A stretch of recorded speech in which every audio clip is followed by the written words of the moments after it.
Bay Area Women Shorts. Bay Area Women Shorts. Bay Area Shorts. Bay Area Women Shorts. Bay Area Women Shorts. Bay Area Shorts. How you got started working at Tiffany's? Because the more I found out about Tiffany's, the more I fell in love with the culture and just the amazing history behind. They provided firearms for several wars. The box itself actually has hidden things on it, but the people in India are so good at cutting really microscopic diamonds, really small. And so my heart's always been in law enforcement. Okay. I love it. I feel like I'm at home there. I work for one of the largest agencies in the state of California. My first husband was an identical twin. Let's talk about the babies. So you know you have 8 other kids. So you got 10 kids. I really am excited to see if there's going to be a knock on my door. Do you think that's going to happen? I do. Maybe not with all of them. I'm expecting it. Hello and welcome to Bay Area Women Shorts. My name is Teresa Tyson, Senior Assistant Vice President for Financial Institution and your host for this segment of Bay Area Women Shorts, created and executive produced by Teresa Earl, a Bay Area native. On this segment, you will hear from Michelle Jones Harris.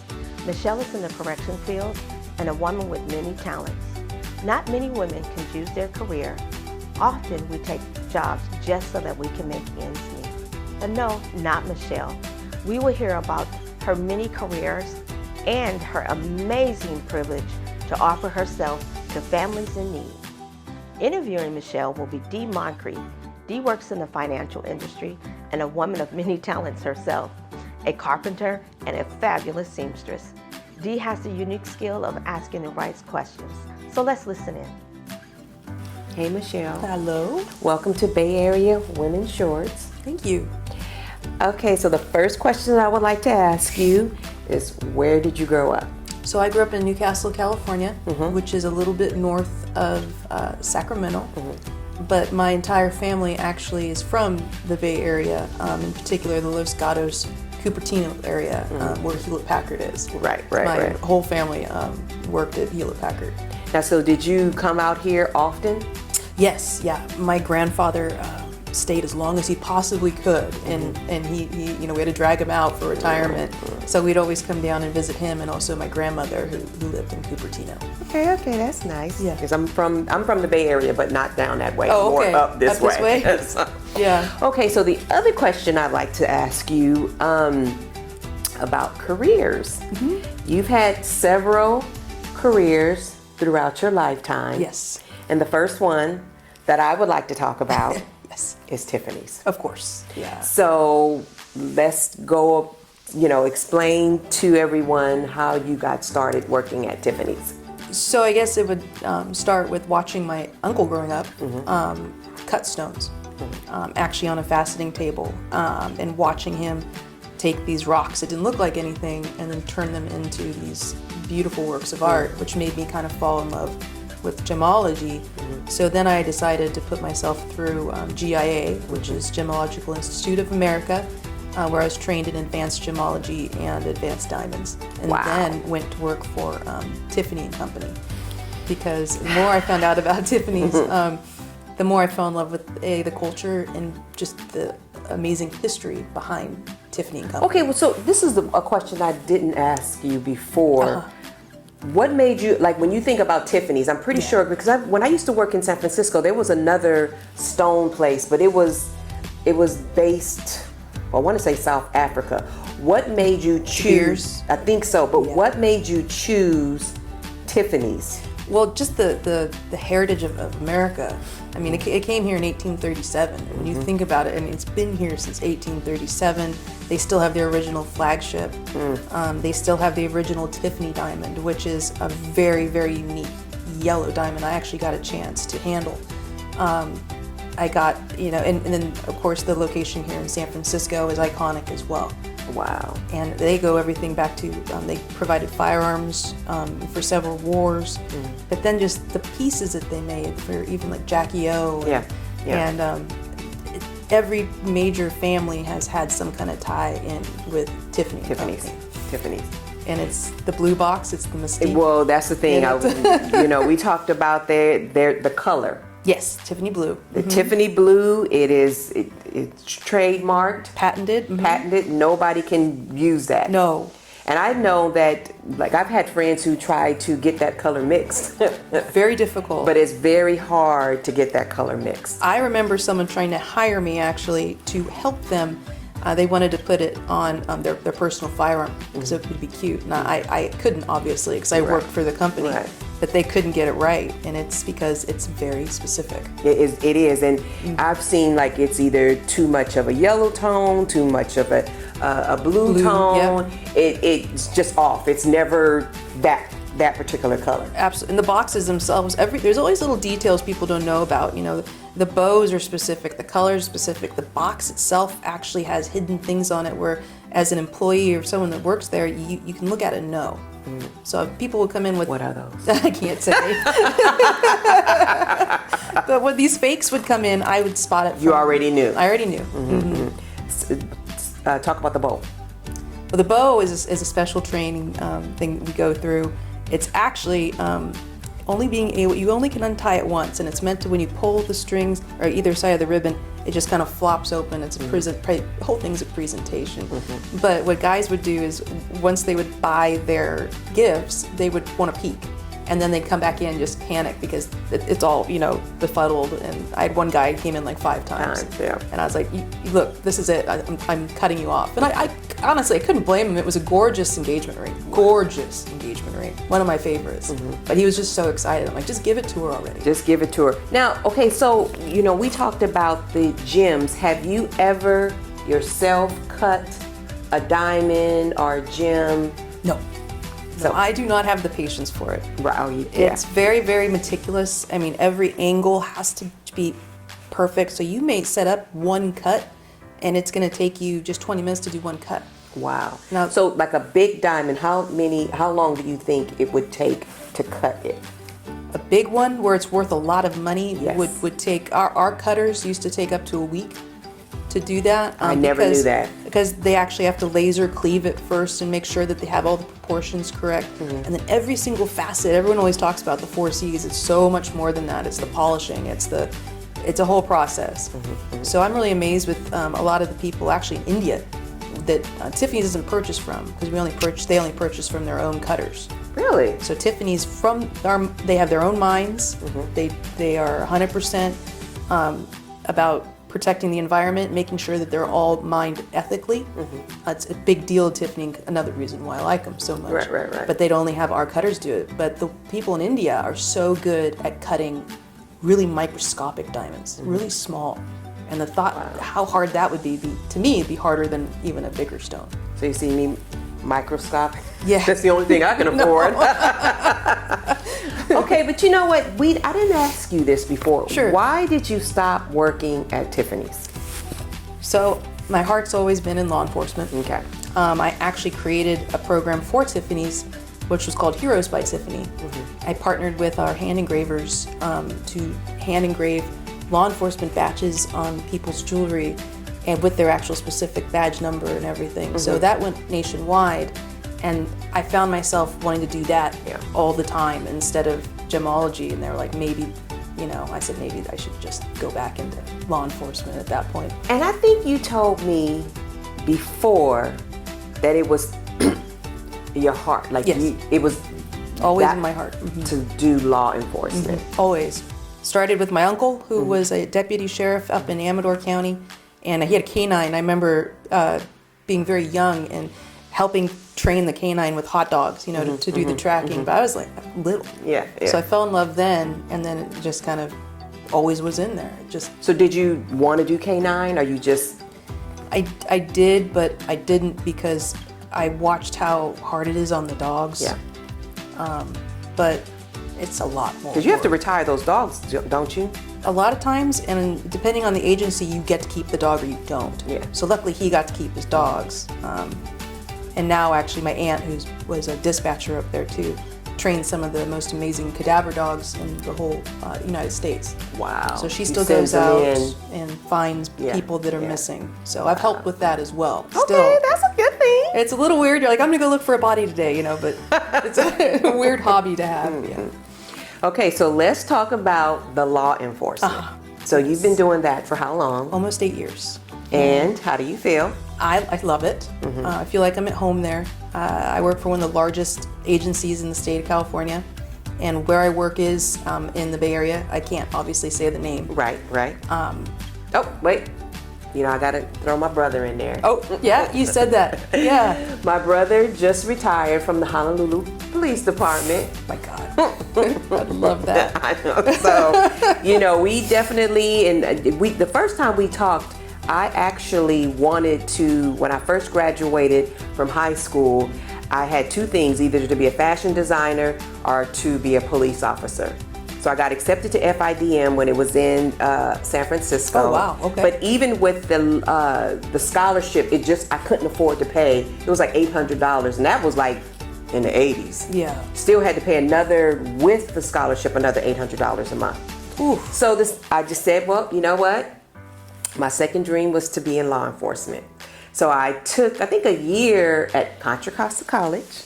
I took a year of administration of justice classes, but then decided because of religious reasons, I just really didn't want to do the whole putting myself in a position to kill somebody. Right. So now, that's a very serious thing you have to ask yourself. Yeah. So I decided not to do that. Yeah.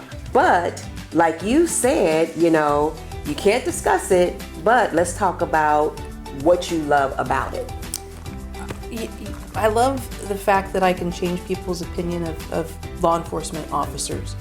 And what we talked about earlier, I like putting my mark on the next generation. Mm-hmm. So these younger kids that are coming through, I like to kind of instill, what I think is important and what needs to happen in the next line of law enforcement. Mm-hmm. So I feel like I'm making my mark on law enforcement that way. And that's important. I love it. Because you know what, it's so funny that you say that because, we've had some situations before the pandemic with law enforcement, as far as African Americans. Mm-hmm. And I would really, because I have family who was in law enforcement, would really have to explain to people, you cannot judge every police officer on what one person did. Even if it's 2 or 3 people, the whole department is not like that. Especially, I know my brother. My brother would never do some of the things that we've seen other police officers do. And I think that training is going to be the paramount key in changing everything in law enforcement. I think communication needs to be focused on. Important. I think that this, again, this newer generation, they don't know how to sit down and talk to somebody or talk someone off, being upset or just listening to them. They just go straight to action, and you don't need to go straight to action. And that's so important what you said, because it's like I said before, if I'm calling customer service, just say Xfinity customer service, and I'm getting somebody in another country, because I can't get something to work, yes, I'm upset, but it's not that person's fault on the other line. But some of them will get upset, but some people will just let you vent. That's all you want to do, you just want to vent. It's not their fault. You want to be heard. You want to be heard. And so it's just like you said, which is so important, communication. Yes. And with the communication, the de-escalation. Because once you let somebody vent, get it off their chest, more than likely, I want to say probably 90% of the time, that person will calm down. You see them relax. Yeah. You actually physically, they start running out of steam, and it's like, okay, now do you want to talk? Yeah. Like, now what can I do? What can we do together That's to solve this problem? And then once they realize it's collaboration, it's a totally different experience, and it's a skill that I'm hoping they focus on a lot more in the academies and with it's new hires. Definitely a skill, because it's just like you can teach someone how to shoot a gun, how to protect themselves, how to wrestle. Like, when you're in the academy, you have to learn all. Like you said, it's an important skill to be able to communicate with different people, or other people, or angry people, absolutely, or sick people, or people on drugs. Like, that is something that needs to be taught along with there's a totality the other of a situation that you need to understand before you judge what's going on. Yeah. I mean, there's a few exceptions to that, but 99% of the time it's not. Well, like my brother said, there's like somebody point a gun at you. That's I different. want to go home to my family too. That's different, yeah. You know, so, and which you get the phrase "die by suicide." Yeah. You know what I mean? Which is You terrible. obviously know that police officers are trained to protect us, but also to protect themselves too. Absolutely. You point a gun at a police officer, you already know what's You're going gonna to happen. get what you get, unfortunately, Exactly. but- Exactly. Yeah. But anyway, so enough of that. Okay.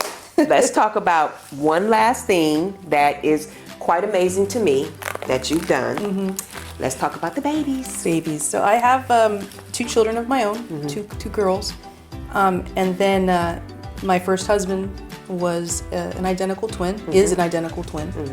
And while I was married to him, his brother, his twin, who was homosexual, came to me and actually asked me to be the egg donor, ovum donor, so he could have children. And I agreed, as long as I could have be pregnant with my child first. Yeah. And So- why is that? Because I know myself well enough that if I saw a baby before I had one, I didn't want to develop an unnatural or an attachment to it that I didn't really have business doing. Right, right. So I waited till basically my pregnancy was viable, and then I said go ahead. Yeah. And they went and got the surrogate pregnant, and my niece and nephew were born, and I was then given the option from the fertility clinic. Both were. We can destroy them, the other frozen embryos, or we could donate them to other families. And we decided, I ended up being the one who decided, we donated them. Wow, and that's why I say it's really amazing, because you have a lot of people who cannot have kids. Do you know how much money these fertility clinics are making?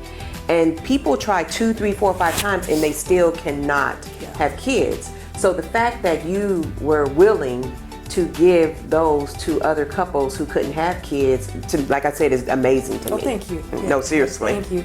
And I didn't want the adoption process for the, I keep calling them embryos, but really the frozen couple-day-old babies. I didn't want it just to be based on money, and I did not want to get paid for it, and I did not want the fertility clinic to make money off of it. Right. And they followed my rules. So. And see? And And now, okay, so we discussed earlier, for a fact there's 8. There's 8, including my. But how many did you give the clinic? There's a total of 23. 23. So you have 8 other kids. So you got 10 kids. I got, yeah. I'm the You have your optimum. 2. That's right. You have your 2, your brother-in-law's 2, 6 others. and 6 others. That we know of. Again, the other ones I don't know, and hey, the more the merrier. I really am excited to see if there's going to be a knock on my door. And Okay, so do you think that's going to happen? I do. Maybe not with all of them, but even seeing my niece and nephew, they all have this natural curiosity, kind of like I had. So I'm expecting it, Okay. and I'm going okay. to welcome it. Yeah. Okay. Well, okay. Because I want to just finish this really, really quick about the other babies, because we talked about your husband. Yes. And your husband. My husband's my now husband is very, very supportive because he's actually adopted, and he went out and we found his family. Actually, it's closer to 2 years now I think about it, but and it was really wonderful for him to actually experience having his adopted family back in the picture, and he wants these other kids to have that as well. Right. And so to have that support is really important, because if you do have people knocking on the door. Yeah. He's not like, who are you? Yeah. He fully That's my knows. mother. Yeah. What are you talking about? Yeah. So that's really, really, really important. Well, you know what? I don't want to hold you up, but I just, people like you are really important to have around, like I said, because it's amazing that you would, give your eggs. Because some people, they would not like to have other kids out there. I They would totally not like understand. to have somebody knock on the door to say, It was a very personal decision. I mean, it took me, I didn't just do it overnight. Like, I sat down and did some soul searching with it. And then, there's kind of the other side of me where I was extremely flattered. I'm like, you want me to be okay, But the 4 that I know of, they all turned out pretty dang cute. So I'm pretty sure the other 6. I'm sure they are too. I can't wait. I cannot wait. Well, this has been wonderful to Thank have this you. conversation with you. Yeah. And hopefully we can get together and do this again. I'd love to. Okay. I'd love to. All right. Thank you. Bay Area women shorts. Bay Area women shorts. Bay Area shorts. Bay Area women shorts. Bay Area women shorts. Bay Area shorts.